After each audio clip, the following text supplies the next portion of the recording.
ఓం నమో భగవతే శ్రీ మేధాదక్షిణామూర్తయే. ఓం నమో భగవతే శ్రీ ఆదిశంకరాయ. ఓం నమో భగవతే శ్రీ రమణాయ. శ్రీ గురుభ్యో నమః.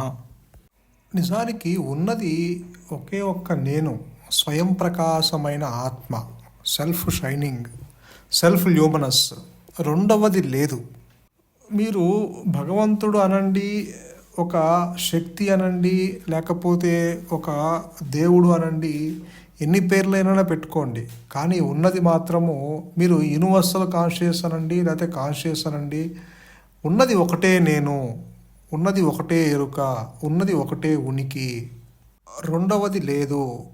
మరి మనకి ఒక అనుమానం రావచ్చు, మరి ఇదంతా ఏమిటి, మనకు కనిపించేదంతా ఏమిటి, ఈ వస్తువులు ఏమిటి, ఈ ప్రపంచాలు ఏమిటి, ఈ దృశ్యాలు ఏమిటి, ఇతరులు ఉన్నారు కదా, స్త్రీ అని పురుషుడని, ఇలా జంతుజాలం కానీ పశుపక్షాదులు కానీ, ఈ జీవకోటి ఏంటి, ఇదంతా మనకు కనిపిస్తున్నది కదా, మరి రెండవది లేదు అని ఎట్టా చెప్తాము అంటే, ఇది లేనిది ఉన్నట్లుగా కనిపిస్తుంది. ఇదంతా ఒక కళ లాంటిది, కళ నిజము కాదు.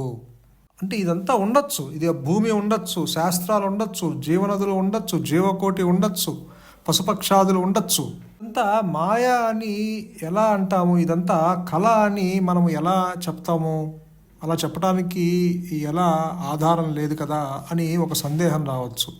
ఇప్పుడు మనకి స్వప్నంలో నీ మనస్సు నువ్వు ఎక్కడో విహరిస్తున్నట్టుగా, నీవు నీ బెడ్రూమ్లో ఉంటూ నీవు లండన్లో విహరిస్తున్నట్లుగా, న్యూయార్క్లో విహరిస్తున్నట్టుగా, లేకపోతే ఏదో సర్కస్కి వెళ్ళి అక్కడ నువ్వు ఆ యొక్క ప్రదర్శన వీక్షిస్తున్నట్టుగా, లేకపోతే నువ్వు కాశీ వెళ్ళి శివుణ్ణి దర్శించినట్టుగా, అరుణాచలం వెళ్ళి గిరి ప్రదక్షిణ చేస్తున్నట్టుగా స్వప్నంలో నీ మనస్సు రకరకాలుగా ఊహిస్తూ ఉంటుంది.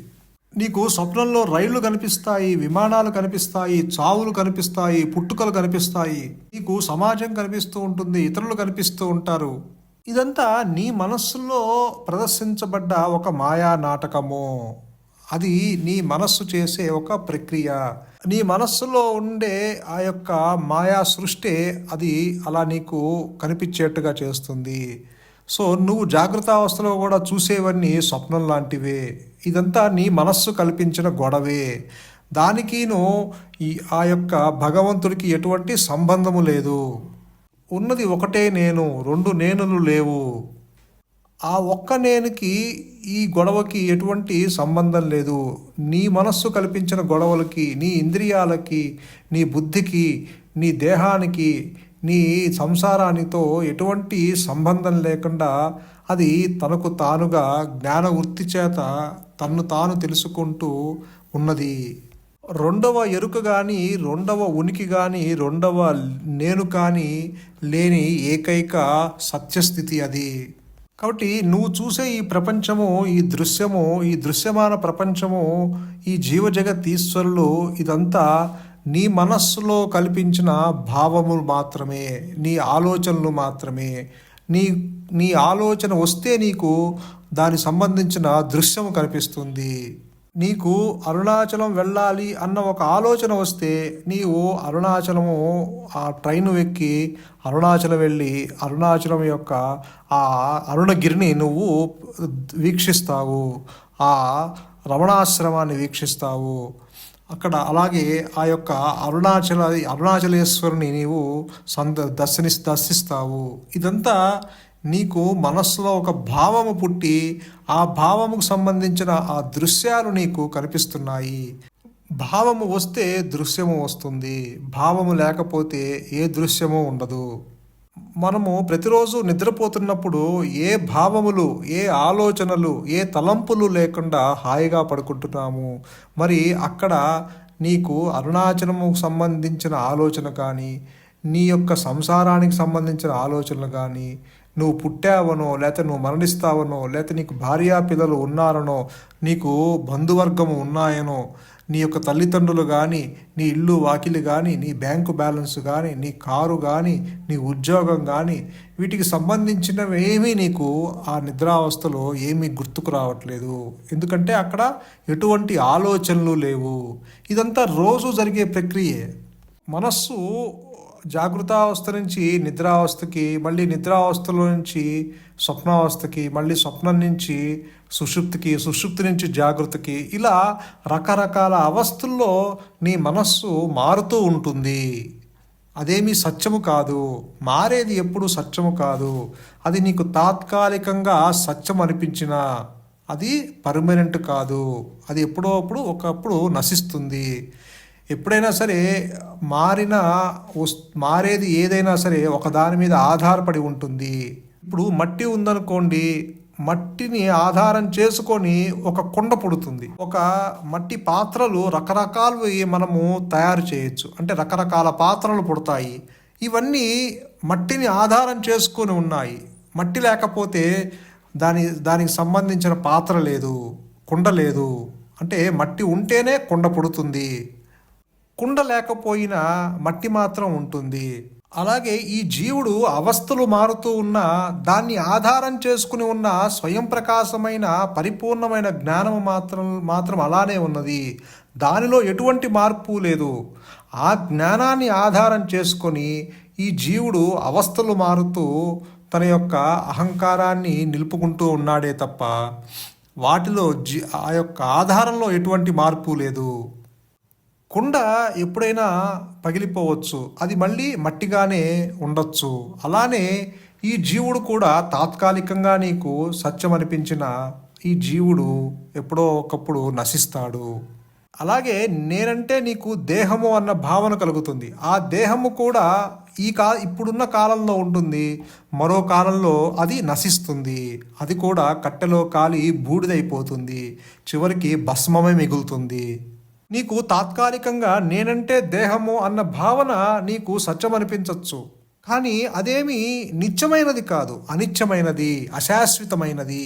శాశ్వతమైనది, నిత్యమైనది, సత్యమైనది కేవలము స్వయం ప్రకాశమైన జ్ఞానము మాత్రమే. అదియే ఉన్నది, మరొకటి లేదు. కాబట్టి నీకు కనిపించే మాయ లేనిది ఉన్నట్లుగా నీకు భ్రమని కలగజేస్తుందే తప్ప నిజానికి అది లేదు. నీకు ఆలోచన వస్తేనే ప్రపంచం తోస్తుంది, ఆలోచన లేకపోతే ప్రపంచము తోచదు. కాబట్టి ఇక్కడ అన్నీ తలంపులే. నేను చనిపోతున్నాను అన్నది ఒక తలంపు, నేను బాధపడుతున్నాను అన్నది ఒక తలంపు, నేను పుట్టాను అన్నది ఒక తలంపు. ఇప్పుడు నేను చనిపోతున్నాను అనుకునేది ఎవరు? ఈ మాయా నేను. శరీరం అనుకోదు. శరీరం లోపల ఏదో ఉంది, ఆ నేను ఉంది, ఆ నేను అనుకుంటుంది. ఆ నేను చావదు, ఈ శరీరంతో తాదాప్యం ఉంటుంది. ఇప్పుడు మనం చక్కా ఎలా వేసుకుంటున్నామో ఆ నేను కూడా ఈ శరీరం ఒక చక్కాలాగా వేసుకుంటుంది. నేను చనిపోతున్నాను అనుకుంటాడు. ఆ చనిపోవటం అనేది 100% అబద్ధము. శరీరానికి మాత్రమే చావు. చావు నిజము కాదు, పుట్టుక నిజము కాదు. అది నిజము వలె మనకి కనిపిస్తుంది. అంటే ఇక్కడ అందరము నేను నేను నేను అంటుంటాము. నేను పుడుతున్నాను, నేను చనిపోతున్నాను, నేను తింటున్నాను, నేను ఆలోచిస్తున్నాను, నేను పని చేస్తున్నాను అంటున్నాం. ఈ నేను నేను నేను అంటున్నాం కదా, ఇది నిజము కాదు. ఎందుకంటే అది గనక నిజమైతే నీకు నిద్రలో కూడా ఉండాలి.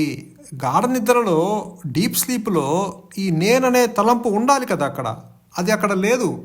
అంటే అవస్థలో మారుతూ ఉంది. ఈ నేను, ఈ అహంకారము అవస్థకి మారుతూ ఉంది. కాబట్టి ఇది నిజము కాదు. డీప్ స్లీప్లో వాడు బాడీలెస్, మైండ్లెస్, గాడ్లెస్, వరల్డ్లెస్. అంటే ప్రపంచము తోచదు, దేవుడు తోచడు, శరీరము తోచదు. అంటే ఏంటి? ఇవన్నీ నీ థాట్సే. ఇప్పుడు నిద్ర నుంచి లేవంగానే నీకు ఒక ఆలోచన వస్తుంది, దేవుడు ఉన్నాడు అన్న ఒక ఆలోచన వస్తుంది. నిద్రలో నీకు దేవుడు గొడవ లేదు, లేవంగానే ఆ దేవుడు గొడవ వచ్చింది. అంటే ఏంటి? ఒక ఆలోచన పుట్టింది. ఇప్పుడు గాఢ నిద్రలో నువ్వు స్త్రీయా పురుషుడువా ఆ సెక్స్ గొడవ లేదు, దేవుడు గొడవ లేదు, ప్రపంచం గొడవ లేదు, ఆ శరీరపు గొడవ లేదు, కానీ నువ్వున్నావు కదా. అలాగే నీవు నిద్ర నుంచి లేవంగానే అక్కడ నీవు ఉన్నావా లేదా? ఎవరన్నా నువ్వు ఉన్నావా అంటే ఉన్నాననే చెప్తాము. ఆ నేను ఉన్నాననే చెప్తాము. ఉండి ఉన్నావా, ఉండకుండా ఉన్నావా అంటే మనము ఉండే ఉన్నాము అని చెప్తాము. ఆ ఉండటమే, ఆ నేను ఉండటమే ఆ భగవంతుని యొక్క నిజస్థితి. అదే భగవంతుని స్వరూపము. నేనున్నాను అన్నదే ఆ అహంస్ఫురణ. అంటే జాగృత అవస్థలో ఆ నేను ఉన్నాను అనేది ఉన్నది. గాఢ నిద్రలో కూడా ఆ నీవు ఉండబట్టే నీవు చెప్తున్నావు, హాయిగా నిద్రపోయాను అని నీవు లేచి చెప్తున్నావు. అంటే అక్కడ కూడా ఉండి ఉన్నావు, అక్కడ కూడా ఉండటం అనే స్థితి ఉంది. అలాగే స్వప్నంలో కూడా ఉన్నావు. అన్ని అవస్థల్లోనూ నేనున్నాను అన్న అహంస్ఫురణ ఏదైతే ఉన్నదో అది ఆధారం చేసుకొని ఈ మూడు అవస్థలు మారుతున్నాయి. ఈ మాయా నేను ఈ మూడు అవస్థల్లోనూ మనుగడ సాగిస్తూ ఉన్నది. ఈ మూడు అవస్థలకి అతీతంగా వీటికి ఆధారంగా నేను ఉన్నాను అన్న అహంస్ఫురణ ఏదైతే ఉన్నదో అదే నీ స్వరూపము. ఇప్పుడు నీవు గాఢ నిద్రలో నీకు దుఃఖము లేదు, ఆలోచనలు లేవు, శరీరం గొడవ లేదు, ప్రపంచం గొడవ లేదు, ఈశ్వరుడు గొడవ లేదు. కానీ అక్కడ ఆ ఉన్న శాంతి ఏదైతే ఉన్నదో నీవు దాన్ని ఎరుకతో దాన్ని గ్రహించలేకపోతున్నావు. ఎందుకంటే అక్కడ అహంకారము వృత్తిరాహిత్యమై ఉన్నది, అహంకారము మిగిలే ఉన్నది. అహంకారంతో నీవు ఆత్మని ఎప్పటికీ నీవు పొందలేవు. కాబట్టి అక్కడ నీకు శాంతి ఉన్నా, అంతులేని ఆనందం ఉన్నా, ఎండలెస్ బ్లిస్ ఉన్నా దాన్ని నీవు ఎరుకతో గ్రహించలేకపోతున్నావు. నీకు గాఢ నిద్రలో దుఃఖం లేదు, ఒప్పుకుంటున్నాము. ఎట్ ది సేమ్ టైం శాంతిని నీవు అక్కడ ఎరుకతో గ్రహించలేకపోతున్నావు. ఎందుకంటే అహంకారము అక్కడ మిగిలే ఉంది కాబట్టి అసలు జ్ఞానం అంటే ఇప్పుడు ఏదైతే నీవు నేను అంటున్నావో ఆ నేను కాదు అని తెలుసుకుంటమే జ్ఞానము. ఈ మాయా నేను ఏదైతే ఉందో అది నేను ఫలానా అనుకుంటూ ఉంటుంది. ఇది దేహంతో తాదాప్యం చెందుతూ ఉంది. ఈ నేననే భావన అదొక తలంపు. ఈ నేనుకి ఈ ఫలానా అంటే మిగతా విషయాల్ని, అక్కర్లేని గొడవల్ని అన్నిటినీ దానికి కలుపుతూ ఉంటాము ఈ నేనుకి. అదే రామకృష్ణ పరమహంసులు చెప్తారు, నీ జీవిత లక్ష్యం ఏంటంటే ఇప్పుడు నేను అంటున్నావు కదా, ఈ నేను కాదు అని తెలుసుకుంటమే జ్ఞానము అంటారు. ఇదే ఆత్మవిద్య, ఇదే బ్రహ్మ విద్య. ఆ నేను ఉన్నంతసేపు ఆ నేనే ఇదంతా కల్పించుకొని దుఃఖిస్తుంది, కల్పించుకొని బాధపడుతూ ఉంటుంది. ఈ చిన్న అయ్యి, ఈ లిటిల్ ఐ, ఈ బాడీ బౌండెడ్ ఐ ఏదైతే ఉందో అదే కల్పించుకుంటూ ఉంటుంది. ఈ మనసు చేసే గొడవలన్నిటికీ కారణము ఈ మాయా నేను. ఈ శరీరం చనిపోతున్నప్పుడు నేను చనిపోతున్నాను అని చెప్తుంది. అది చావదు, అది పరిమితమైన జ్ఞానము. ఆ నేను ఏదైతే ఉన్నదో ఈ మాయా నేను, దాని చావు పుట్టుకలు దాని చేతుల్లో లేవు. కాకపోతే ఈ శరీరము చనిపోతున్నప్పుడు ఇదిగో నేను చనిపోతున్నాను అంటుంది. కాబట్టి అందుకు ఈ జీవుడు కూడా ఏమనుకుంటాడంటే శరీరం పోతే నేను పోతాను అనుకుంటాడు. శరీరం చనిపోతే ఈ నేను చనిపోతే బాగానే ఉంటుంది, అసలు ఈ సమస్య ఉండదు. శరీరంతో అటాచ్ అయ్యి ఉంటుంది కాబట్టి, శరీరంతో తాదాప్యం చెంది ఉంటుంది కాబట్టి శరీరం పోతే నేను చనిపోతున్నాను అని చెప్తుంది అంతే. ఆ మరణించిన తర్వాత కూడా ఆ నేను ఆ ఆత్మని అంటిపెట్టుకునే ఉంటుంది. మళ్ళీ ఈ యొక్క కొత్త శరీరము రాగానే అది మళ్ళీ ఆ చొక్కాని ధరించినట్టు ఆ శరీరాన్ని ధరిస్తుంది, ఆ శరీరంతో తాదాప్యం చెందుతూ ఉంటుంది. ఇలా ఈ జీవుడు ఈ జనన మరణ చక్రాల్లోంచి బయట విడుదల పొందలేక ఆ చొక్కాలు మారుస్తున్నట్టు దేహాన్ని మార్చుకుంటూ ఈ జీవుడు మనుగడ సాగిస్తూ ఉంటాడు.